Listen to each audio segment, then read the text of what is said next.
Hey, I'm Bryan Kohn of Kohn Knives. This is an interview with Matt Gentry of Gentry Custom Knives. Go check out his links in the description down below and enjoy the interview. We're here with Matt Gentry. I'm super excited to be in your shop. I really appreciate you having me out here, man. Absolutely. It's been a pretty interesting day. We heat treated a couple knives. No failures except for the one we thought was going to be a failure, kind of. But that one already had a split in it, so it's no big deal. I didn't mess anything up today. That was my goal. Well, I've got a few interview questions for you. The first one I have for you is, what is the knife that you carry every day? I have a lot of different knives, okay? I normally have a fixed blade and a folder on me. Today, I've got the well-made Brawler, and this is a new knife. I've actually just been carrying it for a couple weeks. Check it out. It's a super small fixed blade. The guy that owns this is a super good guy, kind of a friend of mine, and just a great ergonomic. I mean, gosh, there's almost nothing you could change. And I just skinned a coyote with it actually the other day, to test out the edge. Everything held up really good. Love it so far. Yeah, man, I was checking this thing out earlier, and that is just perfect ergonomics. I love that kind of a clip point style.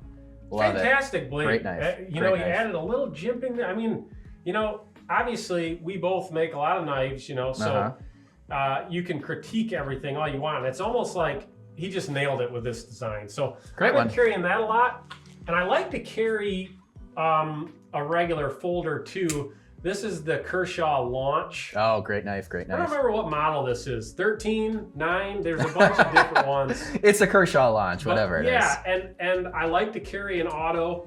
I don't know why, I just like them. And I've owned a couple Microtech OTFs. Oh, wow. And the problem with being a knife maker and owning one of those is you get so much dirt and grime in your pockets. I'd own one for like 2 weeks and it wouldn't launch anymore. I had to send it in, and I'm like, you want a knife that you can rely on. And also, those Microtechs are a spendy knife. It's not like you're just dropping a couple bucks on them. Absolutely. So you'd think, you spend, $300 on a knife, it's gonna work. And luckily these Kershaws, and I think it's just OTFs in general that have that problem. But these, however they designed them, they're pretty fantastic. I mean, this thing is all gunked up and nasty, and it still fires really good. But I have a bunch of different folders I like to carry, but that's it for today.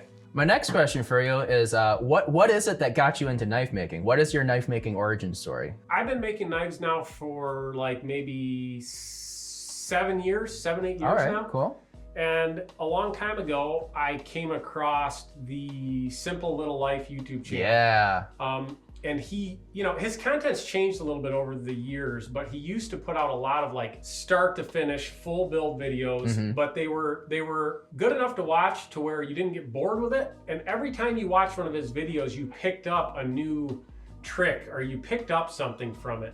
And after watching a lot of those, it kind of made me think, man, I want to try doing this. And it just kind of turned into more than what I ever expected it to. But honestly, we talked about it the other day, and you guys had mentioned it on the podcast. It's like, if I never came across his videos, God only knows what I'd be doing right now. I know. I mean, that is so close to my origin story, because I also got my start watching Jeremy, and it's just like the same thing where you see those videos and they're so well done. Yeah. But they're still so approachable. And it's just like, you can't help but to try to, build something that he's made, and then you catch the bug. Exactly. Yeah, he made them to where anybody felt like they could kind of follow along and make what he's making. Obviously, a lot of those first knives didn't quite look as good as his, but learned a lot from his videos. Absolutely. Yeah. So my next question for you is, what was it that made you realize that knife making could be a solid career path? Like I said, I think I've been doing this about 7 years, okay? And what happened is, I started making knives, and I would sell them probably just like you did. I'd sell them to maybe a friend or a family friend or whatever, and I'd maybe post a picture of it on my personal social media, and somebody says, oh, I want to get one of those. So you'd make them for a friend. And I ended up making a Gentry Custom Knives Facebook page and kept putting out knives, and they kept selling and selling and selling. And it got to where I was booked out 8 or 10 weeks. I always had a couple orders going, and what I would do is I owned another business, and I would come out into the shop before I went into work every day, and I'd work for like, maybe 2 hours every morning on those orders. And after, me doing that for quite a few years, it got to where I realized it's a smarter choice to just sell, because I owned my own business before I sold that business and started doing this full time. And so far, it's just gotten busier and busier kind of every month. It just keeps picking up and picking up and picking up. So awesome. It's been a heck of a journey, We had already talked about Jeremy quite a bit, but who is it that you look up to in the knife making community? I understand that that's kind of a loaded question. So there's a lot of people that I'm sure you look up to, but like, could you pick out one right now that you really? There's a lot of people, and if whoever's watching this is into knife making or making in general, like the whole community is pretty incredible. Yeah. We were talking about that earlier. Like, you can reach out to people that, you'd almost think they wouldn't even respond to you, and they take their time to explain things in great detail and stuff like that. And I try to do that as well. I try to help out as many people as I can, just like you do with your YouTube videos. But right now, I've been doing a lot of work with Hamones, with chef knives and, some of my normal designs. And I'm not sure of his first name, but J-Ball Knives on Instagram is one of the best guys with Hamones that I've ever seen. And you look at his work, and like I said, he's one of those guys that you'd almost think you'd reach out to him and he wouldn't want to share some of this because he has it so dialed in. He's taken so much time to perfect it that you'd want to kind of keep your cards close to your chest. But he spills everything, and he's helped me out a lot with them. And so I guess he's somebody I look up to and see how clean his work is and how good he is at helping out everybody that reaches out to him, Changing gears a little bit, this is definitely focusing on you. So if you only had, let's say for whatever reason, you could only make one style of knife or even just one model of your knife, what would that model be and what would you focus on? That's tough because I've got a lot of designs now that I've worked into the mix over the years, and I'm kind of looking around and thinking, like, I would want it to be the most versatile knife to where you can use it for a lot of different tasks. I don't want it to be a chef knife because I'm not going to use a chef knife to skin a deer or whatever, you know what I mean? So probably my Trekker T model, which is, it's a really good size for an EDC style fixed blade. It's a great skinning knife. You could do, it's just a great all around design. And it's fun to build too. So that kind of comes into it too. It's a fun knife to build. So I think I'd go with that one. Yeah, your Trekker T is definitely, if I were to ever purchase one of your knives, it would definitely be a Trekker T because I love that design. Well, it's been pretty popular, and it's just a good all around design, So next question is, what is your favorite customer story? I don't know if I have many like super crazy stories, but I get a lot of customers that give me really good feedback. And to me, making knives has been really fun, but the more into the custom knife world I get, the more I realize how much sentimental value a lot of these knives have with people, and also with me too, So a lot of it's just about knowing that this customer is gonna own that knife, they're gonna use that knife and take it on all these different adventures with them, and it's almost stored in that knife, Sure, yeah.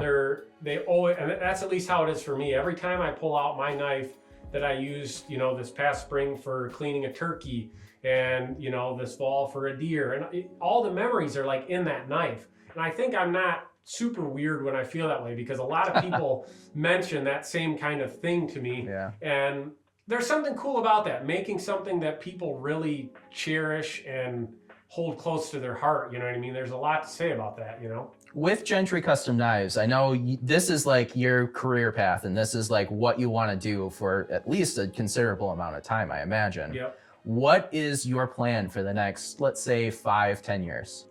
It's already grown way beyond my expectations over the last, of me being full-time for about 2.5 years now, 2 years, it's grown like way past what I was expecting it to. The near future, I did buy a small piece of land that we're gonna be building our house, and we're also gonna be building a new shop. Nice. For this on. And, we were talking earlier where I'm designing it specifically to be able to up my production, keep the quality just as good. And it's just gonna be really fun to kind of watch that come together.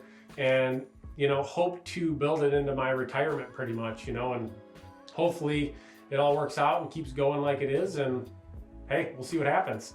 So is that shop, I know we've already talked about it a little bit, but I imagine it's going to be considerably larger once you're currently working on it. Yeah, so, the thing about what I do is I don't do a ton of forging. I do a lot of stock removal knives. So the shop space, to me, it's not all about size. It's about efficiency and having all your tooling spaced properly, being able to heat it and cool it efficiently and all this stuff. So I'm not making it like humongous, sure, but I'm making it to where I'm going to be comfortable in it. I can fit all the tooling I have now and plan on getting. It's just cool to be able to set it up exactly for the long run rather than having to, kind of piece stuff together and make stuff work. You know what I mean? For sure. So I'm excited for it. Hope to start this spring kind of breaking ground on that project. So. And I imagine you're probably going to film quite a bit of your process to put up on your YouTube channel. I might, we'll see what happens. We'll see how busy I am because it's going to be a lot of work because I'm going to be building it and, obviously doing this full time and building. It'll be a lot, but we'll see what we can do. Do you have like a grail knife? Is there a knife that's out there that you're like, if I buy this knife, this is like the trophy knife that I've always wanted? Well, are we talking customs or are we talking about production knives? Completely open-ended. It could go either way. So there's a few makers that I want to get knives from. Sure. But as far as a production knife goes, I've owned a lot of different ones, like some higher end stuff, a lot of middle of the road stuff. But the Benchmade Anthem is the knife that's on my list of things to buy. I think they're like $500 or $600 right now, you know what I mean? So it's hard to pull the trigger, but that knife for like 3 or 4 years has been one that I've wanted.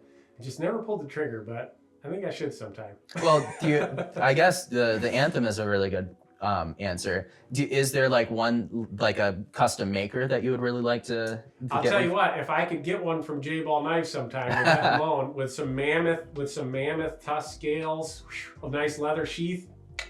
Yeah, for sure. That'd be a good birthday present for me. Hey, there we go. Maybe birthday and Christmas. Okay, well, we'll just make that all one big present. There we go. There we go. What are the 3 tools that you could not live without in your knife shop? Ooh, that's a good one. So we've been talking a lot today about heat treating, and it was a pretty big expense, but the even heat treat oven has made it to where you're so confident every blade you send out is perfect. And that's a big part of it. When you're selling a lot of knives, not to friends, but people that are heavy knife collectors, you need to know that knife is going to be good, 100%. You can't just be like me and just like heat treat out of the forge. Yeah, you can't be like you, no. But that even heat has been a really, really good addition to the shop.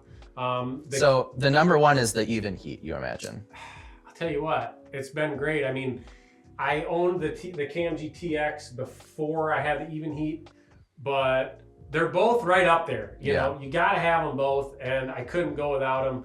And I guess if I had to pick another one, it'd probably just be the drill press. Because with those 3 things, you can pretty much make it happen. Yeah.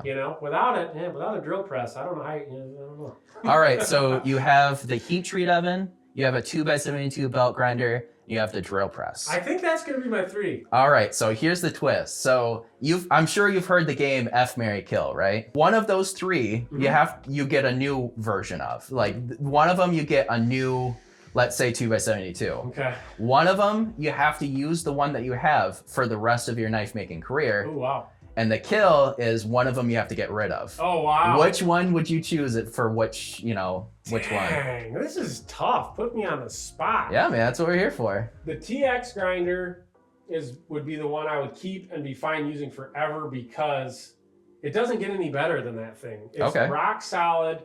Everything about it's bulletproof. And it'll last me forever. I guess I'd have to say I'd take the even heat. I'd have to upgrade at some point, right? Sure. They'll probably come out with a really cool one in the next 10 years with some fancy, who knows? Okay. So you're getting rid of the drill press. I'm getting rid of the drill press. Now, why are you getting rid of the drill? Like what? Well, that thing, drill press, well, maybe because it's the cheapest of all the tools. Okay, There all might right. be something about that, but yep, that's it. Getting rid of the drill press. I'll make it happen without it. There we go. I appreciate your time and I appreciate you doing this interview with me. Do you want to, the camera's right there. Do you want to take 60 seconds and give yourself a shout out? Well, if you guys haven't heard of me, my name's Matt from Gentry Custom Knives. I live in Southwest Michigan. I'm a full-time knife maker. I do a lot of hunting and EDC style knives, a lot of fillet knives, a lot of kitchen knives. I've really gotten into kind of the realm of everything to try to really hit all those markets. I do a lot of custom orders, actually pretty much all custom orders right now. So if you're interested in any of my knives, just shoot me a message and we'll make it happen. Awesome. Well, thank you so much. I appreciate you having me in your shop. Absolutely, awesome. Man. Nice meeting you, man. You too.